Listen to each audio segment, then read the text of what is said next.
नमस्कार दोस्तों। आज की कहानी एक भावनात्मक कहानी है। आज मेरा जी चाह रहा है कि उसका माथा चूमकर उसे गले से लगा लूं और उस पर ढेर सारा प्यार लौटा दूं जो मैंने अपने आंचल में समेट कर जमा कर रखा था। चकनाचूर कर दूं उस शीशे की दीवार को जो मेरे और उसके बीच में थी। आज मैं उसे जी भर के प्यार करना चाहती हूँ, उस पर अपने स्नेह की वर्षा करना चाहती हूँ। आज मुझे बहुत जोर की भूख लगी थी। भूख से मेरी आंतें कुलबुला रही थी और मैं लेटे लेटे भुनभुना रही थी, ये मरी रेनू ना जाने कब आएगी। सुबह के 10 बजने को है पर महारानी का अता पता नहीं है। और ये लॉकडाउन ना होता तो ना जाने कब का इसे भगा देती और दूसरी रख लेती। जब काम की जरूरत थी कैसे गिड़गिड़ा कर मेरे पास आई थी। और नखरे देखो मैडम के। अरविंद सुबह सुबह मुझे चाय के साथ ब्रेड और बिस्कुट देकर दवा खिलाते और खुद दूध कॉर्नफ्लेक्स खाकर अस्पताल चले जाते हैं। डॉक्टरों की छुट्टियां कैंसिल है, इसलिए ज़्यादा मरीज ना होने पे भी उन्हें अस्पताल जाना ही पड़ता है।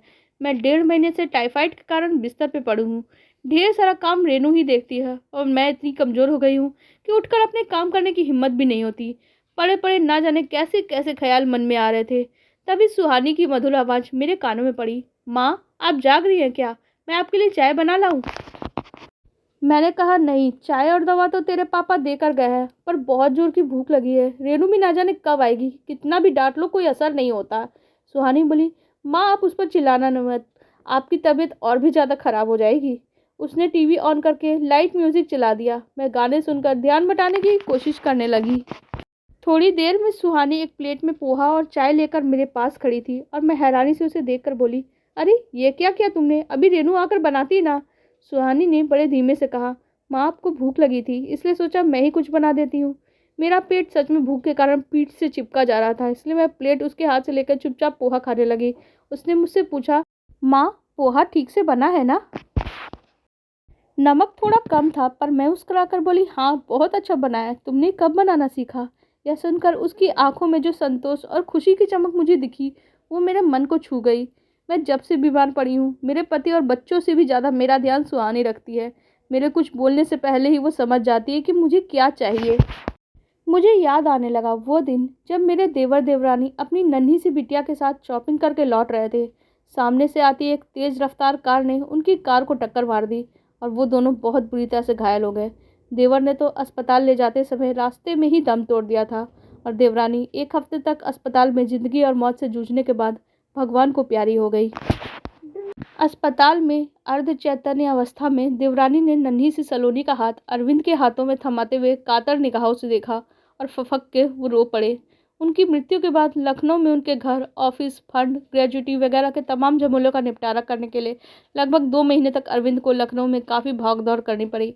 सारी औपचारिकताएं पूरी करने के बाद सलोनी के कस्टडी का प्रश्न उठा।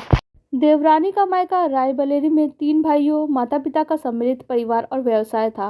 वो चाहते थे कि सलोनी की कस्टडी उन्हें दे दी जाए। उनके बड़े भैया बोले, सलोनी हमारी बहन की एकमात्र निशानी है, हम उसे अपने साथ ले जाना चाहते हैं। इस पर अरविंद ने कहा कि सलोनी मेरे भाई की भी एकमात्र निशानी है। वही अरविंद के पिताजी बोले, सलोनी कहीं नहीं जाएगी, मेरे बेटे अनिल की बिटिया हमारे घर में ही रहेगी।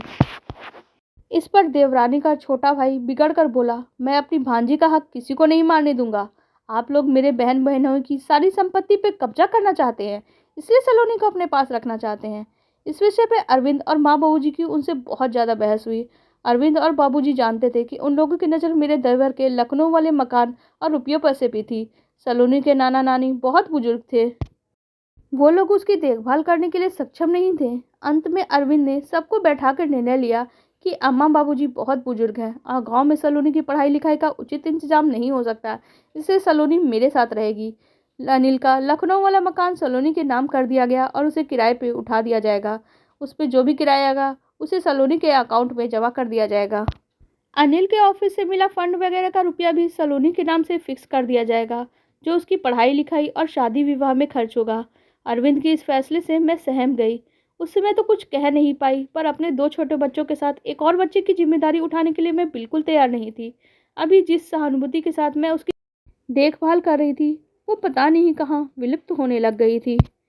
मैंने डरते डरते अरविंद से कहा, सुनिए, मुझे लगता है आपको सलोनी को उसके नाना नानी को सौंप देना चाहिए।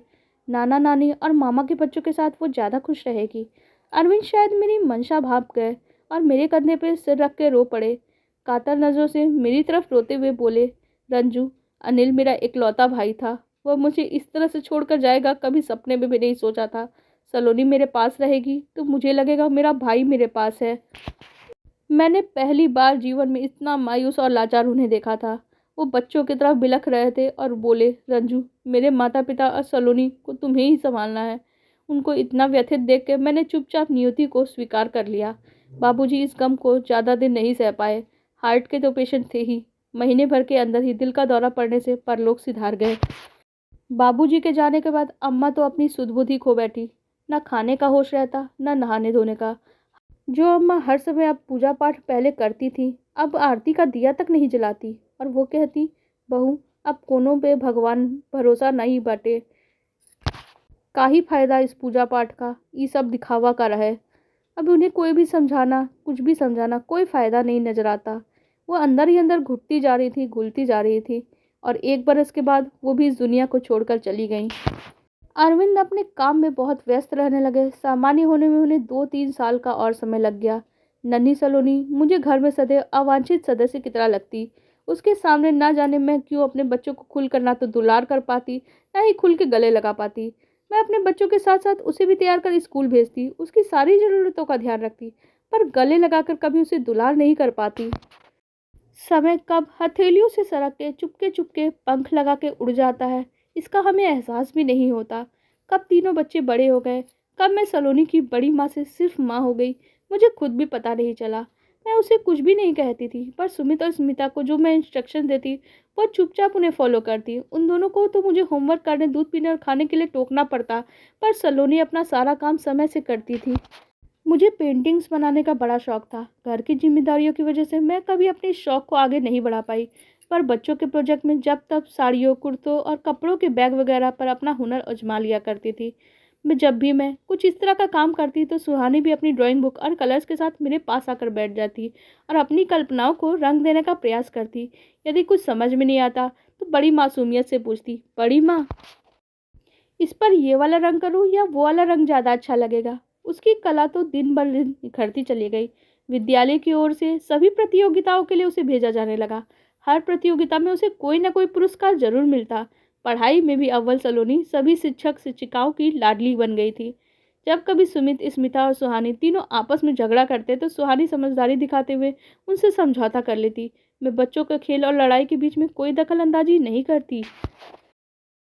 इस पर वो खींच कर बोली, ओफो मम्मा, आप थोड़ा वेट नहीं कर सकती? कितनी अच्छी मूवी आ रही है, आप बस रट लगा के रह जाती हैं।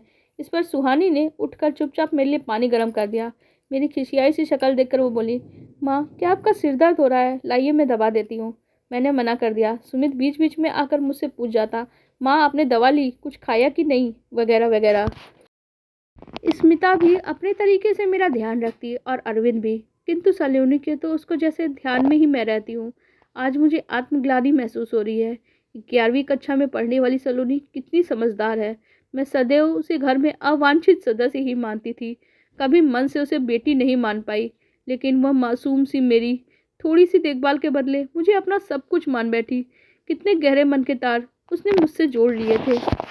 मुझे याद आ रहा है उसका अबोध चेहरा, जब सुमित और स्मिता स्कूल से आके मेरे गले से झूल जाते और वो दूर खड़ी बस मुझे टुकुर टुकुर निहारती रहती। मैं उसे बस उसके सिर पे हाथ फेर कर सबके बैग रख के हाथ मुंह धोने की हिदायत दे देती थी। उसने मुझसे थोड़ी सी सहानुभूति को शायद मेरा प्यार मान लिया था। अपनी माँ की तो उसे शायद ज़्यादा याद थी भी नहीं, पर मुझी को मानो माँ मानकर चुपचाप अपना सारा प्यार उड़ेल देना चाहती थी। आज मेरा जी चाह रहा है कि मैं उसे गले लगाकर फूट फूट करूं और अपने मन का सारा मैल और परायापन अपने आंसुओं से धो डालूं। मैं उसे अपने सीने से लगाकर ढेर सारा प्यार करना चाहती हूँ। मैं उससे कहना चाहती हूँ कि मैं तेरी बड़ी माँ नहीं, मैं सिर्फ तेरी माँ हूँ। मेरी एक नहीं, दो दो बेटियाँ हैं।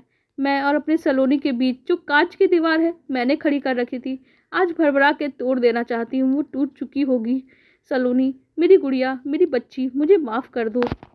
आप लोगों को हमारी ये कहानी कैसी लगी कमेंट सेक्शन में ज़रूर बताइएगा। साथ ही वीडियो को लाइक कर दीजिएगा और हमारे चैनल को भी सब्सक्राइब कर लीजिएगा। धन्यवाद।